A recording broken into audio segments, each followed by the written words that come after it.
You ever have one of those days that starts out quiet, and then, before you know it, you're in the middle of a storm you never saw coming? That's what Cypress Bayou felt like to me.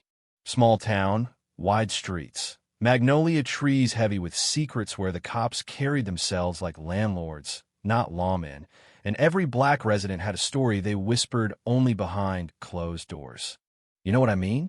And if you pushed back, or even looked the wrong way, you were liable to end up with a warning you'd never forget. Or worse.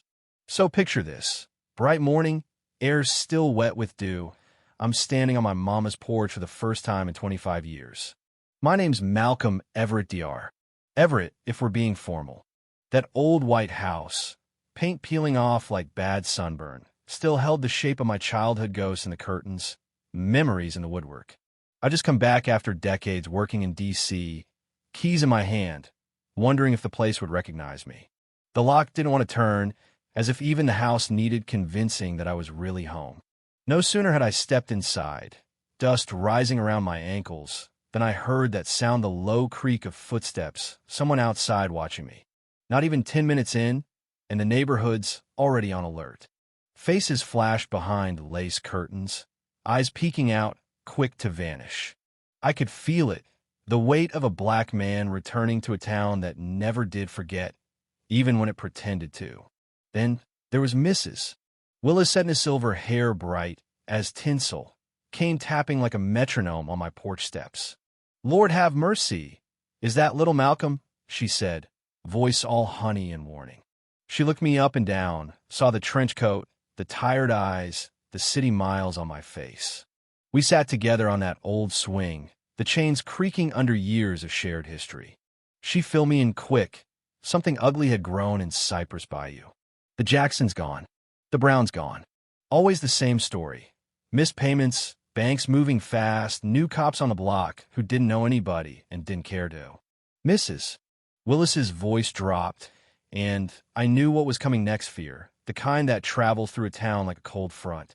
I unpacked in silence, tried to settle my nerves with a cup of bitter coffee brewed in my daddy's ancient percolator.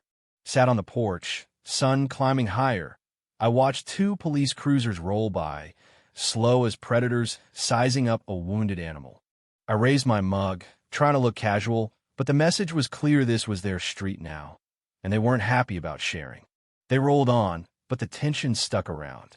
And then just when I started to think maybe I was being paranoid, a cruiser screeched to a halt out front. Doors slammed, boots hit gravel. I didn't even turn. You learn, after a lifetime of being watched, not to give them the satisfaction. "Hey, you!" barked a voice that sounded like it had never learned the meaning of sir. Two officers, both young, both white Rickman and Hardy. You get used to the type. They started in with the usual: "This is private property, suspicious activity, show us some ID." I stayed calm, hands in sight, because you don't make sudden moves when the temperature's this high. "It's my house," I told them, but Rickman just sneered, demanded ID again, called backup without even glancing at my name. When I reached for my wallet, slow, steady, no sudden move, she already had a hand on his weapon. "Both hands up," he snapped. Neighbors peered out, some filming, most just hoping this wouldn't end badly. He grabbed me, slammed me up against the siding, cheek scraping wood, wrists twisted in steel. "Stop resisting," he yelled, like he was reading from script, and I realized then this wasn't just about me. It was about making a point to anyone watching. Mrs. Willis came running, shouting that I was Dr. Everett, that this was my house, but they threatened her, too, told her to get back or else. I heard voices in the crowd: "This ain't right," but Rickman and Hardy didn't care. They shoved me in the back of their cruiser, head down, wrists burning, and drove me away from my own home with the whole neighborhood watching. At the station, they paraded me in like a trophy, trespassing on Oak Street, Rickman announced, pushing me toward the booking desk. I asked for a lawyer. Hardy laughed. "City slickers like you always get put in their place here." They tightened the cuffs, wrote up a report full of lies, resisted arrest, hostile attitude. You know the drill. I stayed quiet, filed every detail away in my mind. Badge numbers, timestamps, the fact that Rickman's body cam was mysteriously off. Then the chief showed up, Dalton, built like a linebacker, sweat staining his collar. He circled me like a shark, looking for weakness. I asked for my phone call, pointed out the violation's wrong address on the report, cameras off, procedure ignored. Dalton bristled, but the power dynamic was shifting, and I could feel it. He sent me to holding anyway cold bench, the sound of cops laughing in the hall, minutes ticking by slow as molasses. And then a phone rang. The laughter died. Dalton picked up, face draining of color as whoever was on the other end made him sweat. Yes, sir, right away, sir. By the time he unlocked my cell, the swagger was gone. My office. Now, the FBI had called. My real job, the one they hadn't bothered to ask about, wasn't just some DC desk gig. I was Director Everett, the top of the food chain. Inside Dalton's office, chaos reigned.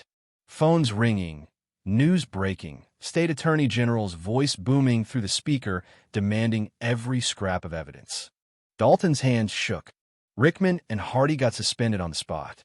I watched them slink away, faces pale, while federal investigators started hauling boxes out of the precinct. My neighbors gathered outside, filming, cheering, the air crackling with a hope Cypress Bayou hadn't tasted in years. But I wasn't home an hour before someone made it clear the fight wasn't over. My living room ransacked, papers everywhere, a bug planted under the couch, a brick through my window with a note. Leave or else. When I chased the masked figure, he slipped away, but the message was loud and clear. The cops who responded, Peterson and Martin, smirked, took bad notes, acted like I'd made it up. Probably just kids, they said. Anita Rodas, councilwoman, Stormbench, seen too much to believe the official story. She handed me a list of names, all marked, all people who'd pushed back. You're at the top, she warned. I wasn't running. Not this time. With Anita and a young reporter named Corey, we dug deep files, maps, forged deeds, stories of families forced out for a highway project nobody wanted. Shell companies, fake signatures, a whole system built on stolen homes and broken trust. We tracked the trail to the county clerk's office, took pictures, made copies, found the fingerprints of every official in town. Rickman and Hardy tried to steal. Our evidence snatched Corey's USB drive right out of his pocket. But we had backups always. That night, they came for us, busted down Corey's apartment door, tore the place apart, arrested him for theft of county documents. Anita got a text. Her teenage son, framed for a crime he didn't commit.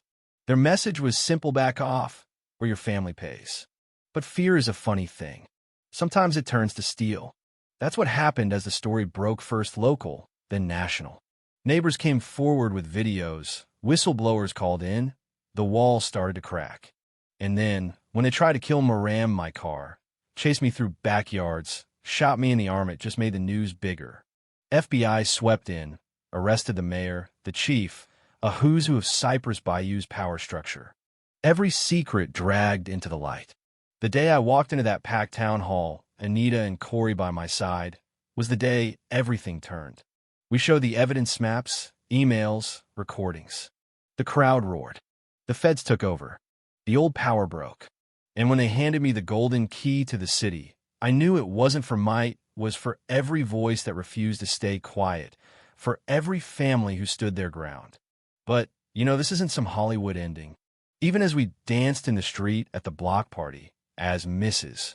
Willis told kids about the old days, as Anita announced scholarships for local students, I could feel the scars, deep ones, slow to heal. The fight for justice is never clean, never complete. It's a promise you make, over and over, to drag the truth into daylight, no matter the cost. So here's what I'll leave you with: Cypress Bayou isn't fixed. Not really, but it's alive in a new way, humming with hope and memory and the weight of what it survived. The porch lights are on now, not as warnings, but as invitations. Neighbors laughing, music in the air, children asking questions, learning that justice isn't just a word, it's a choice. Our choice. Tell me, what would you have done? When do you stand and fight? And when is it enough to just come home? I want to hear your story. Let's talk about what's right, what's wrong, and what it means to belong.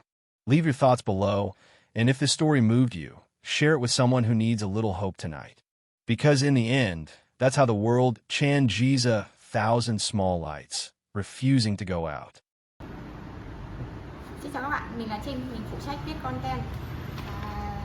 Trên đây là những công việc của mình, là mình lên mạng xã hội tìm hiểu những video.